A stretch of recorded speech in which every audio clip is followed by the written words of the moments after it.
Well, good morning to all. It's a beautiful morning, early here in the day. Father Jack's garden. I've been focusing on the veggie garden, which you can see back here into the left-hand corner. But I really consider this whole backyard, my whole area here, to be my garden.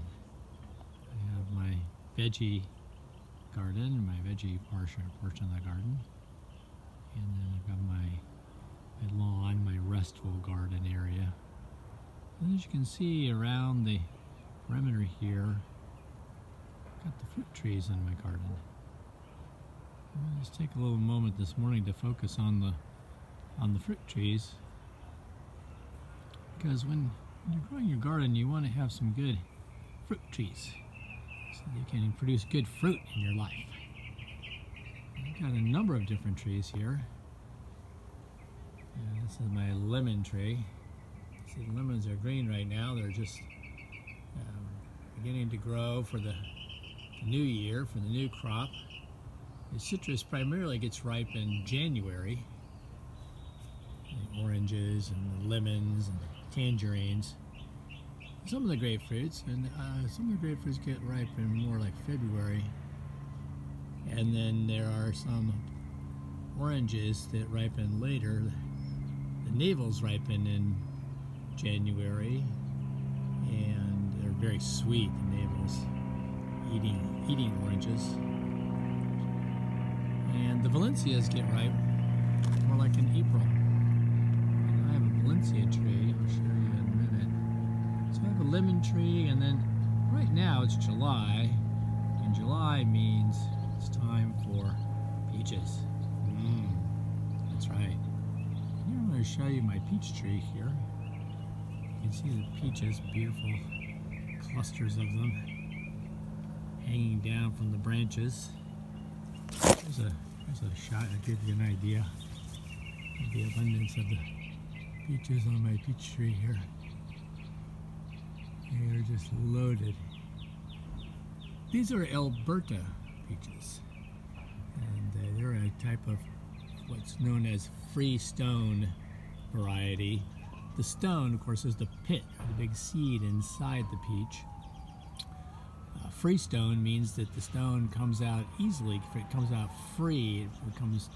It's not clinging to the meat of the peach inside. So when you plant your peach trees, you want to make sure that you plant freestone peaches, because the ones that are not freestone are really, really hard to get out. Now here in the front of my peach tree, let me back up here a little bit. I just gave you guys a shot of the sky. This is an orchard ladder that I got at the professional ag picking store, Golden Valley Orchard Supply, up here in the valley in Bakersfield, where all the big ag orchards buy their equipment. The orchard ladders are very stable. You can see they have a wide base on the ladder side, on the escalera side, and it narrows at the top. And they're a tripod. There's a tripod going down there. So when you get on that orchard ladder, you're nice and stable. You're not going to be in danger of tipping off. You can also notice that how my peach tree was so loaded with peaches that the branches were going to break. So I used also from the Orchard Supply the braces, these slats, and they have little hooks that go on them and brace up the branches. A nice shot. You can imagine me climbing up on the top of that ladder there. Always pray before you climb up on the top of your ladder. Lord, keep me safe while I'm up here. Because picking fruit can be dangerous, and you want to take all the precautions you can to be safe. And only in the Lord do we live in safety and security in all our life. Amen? Prayer is always a good idea, no matter what you're doing, especially when you're climbing up on ladders.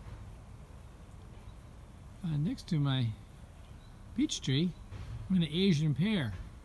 And as you can see also, Asian pears are just simply loaded this year. In fact,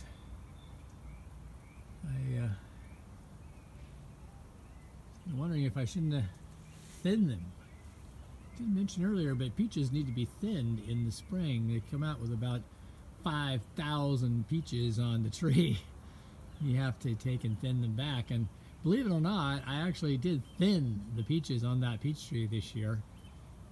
But again, I'm looking at my pears and my peaches and thinking, well, maybe I needed to thin them out a little bit. Prune them after they go dormant in the winter.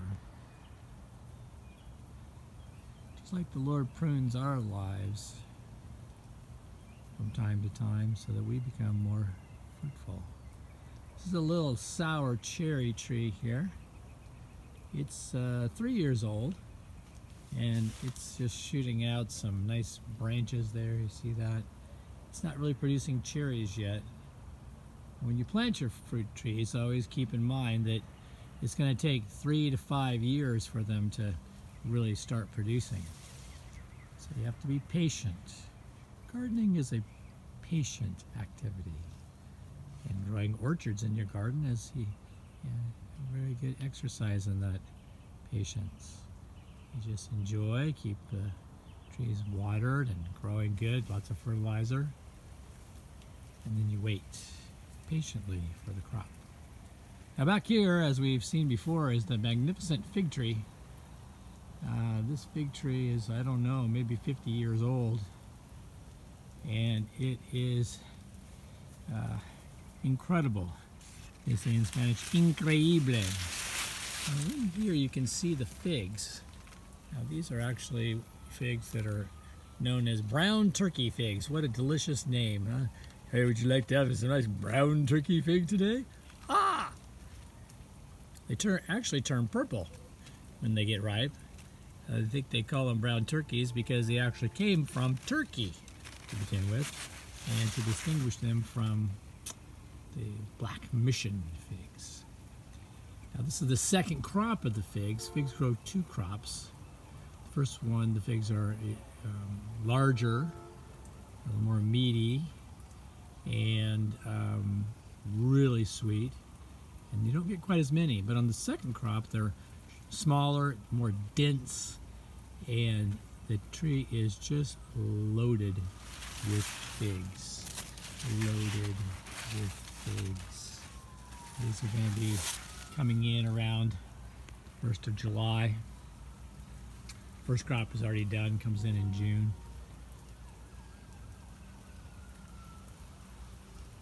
I'll negotiate my sprinkler here. Another beautiful shot in the morning, isn't it? I like to put my sprinkler out for extra water.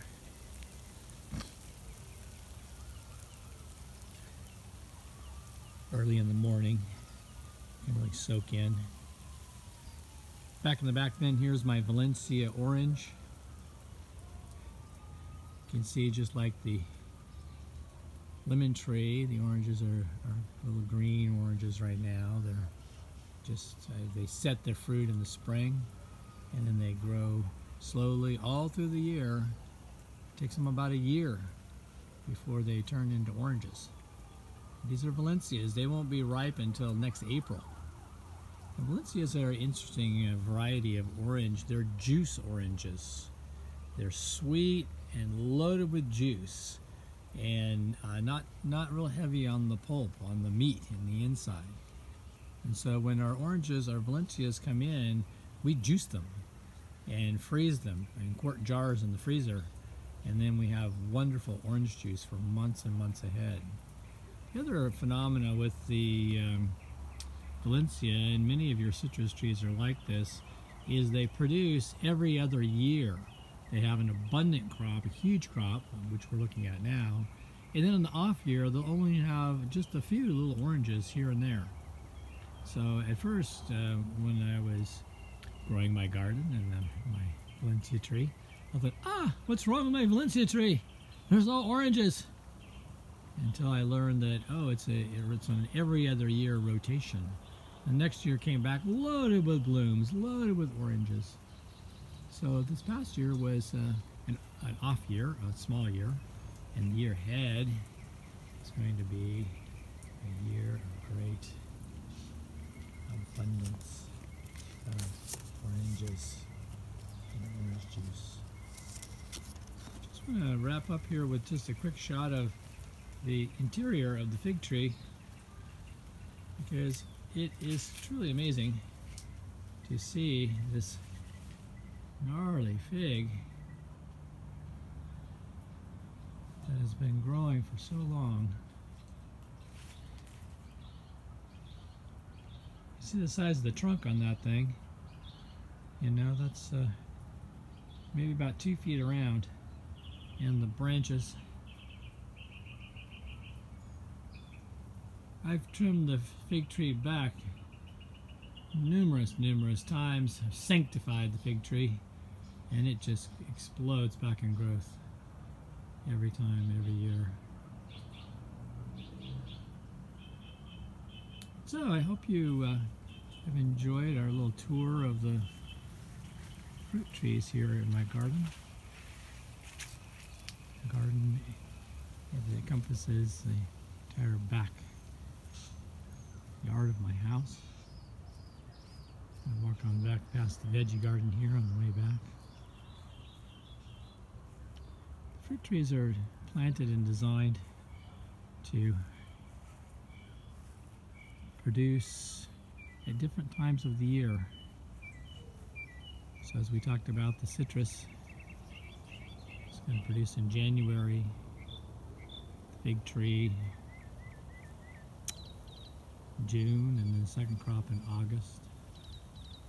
Peaches in July, pears in August. In that manner, oh, and the cherries are going to be later in September.